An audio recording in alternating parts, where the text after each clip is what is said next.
I am the official spokesperson of the Democratic Party in Libya. On behalf of the Libyan people, I would like to thank the British people and Her Majesty's government for helping us getting rid of the brutal dictator Gaddafi. Getting rid of Gaddafi was nothing short of a miracle. We'll always be grateful to Britain. I believe that the Conservative Party, which helped us in this respect, stands for freedom and human rights throughout the world. Unlike Labour Party, which supports dictatorships in North Africa, in the Middle East, and in Central Asia. For example, Mr. Tony Blair and Mr. Peter Mandelson used to be on the payroll of Gaddafi. They are still on the payroll of dictators in the Middle East and Central Asia. We need to make a very clear distinction between the Conservatives and the Labour Party. We believe that the Conservative Party will go on to help the Arab Spring and support the revolution throughout the Middle East. Thank you. I was waiting for you pulling off a mask and revealing yourself as a comedian. I really cannot believe that you just said the words that you said. The idea that the Conservative Party supports the Arab Spring against dictatorships is so wrong, I don't know whether to laugh or cry. And you obviously haven't been in Libya for a long time. You can't have been. Otherwise you would not dream of coming on international television and discussing Libya as if it were some kind of success. Gaddafi was everything you said he was. And it takes real genius to make Libya worse than it was under Gaddafi. And that's what's been achieved by your friends in the Conservative Party and NATO and their allies, no doubt, in exile in London and elsewhere. Libya no longer exists.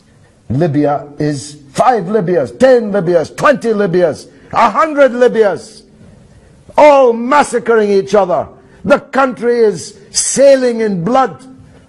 Hundreds of thousands of refugees are jumping on boats to try and escape and drowning in the Mediterranean. Your country was bombed day and night by NATO. And now Sirte, which was bombed by the Americans when Gaddafi was in, is a self-declared part of the ISIS caliphate. Some success story. ISIS, Al-Qaeda, one brigand group after another, taking control of the airport, of the parliament, chasing out the government. How many prime ministers have you got? How many foreign ministers? It's an absolute catastrophe, Libya. And you come here in your nice suit, safe here in London, and hail it all as some kind of triumph, and you have the gall to salute the Conservative Party. Well, if the Conservative Party do to Britain what they did to Libya, then God help us. God help us. Because they destroyed your country, which no longer exists.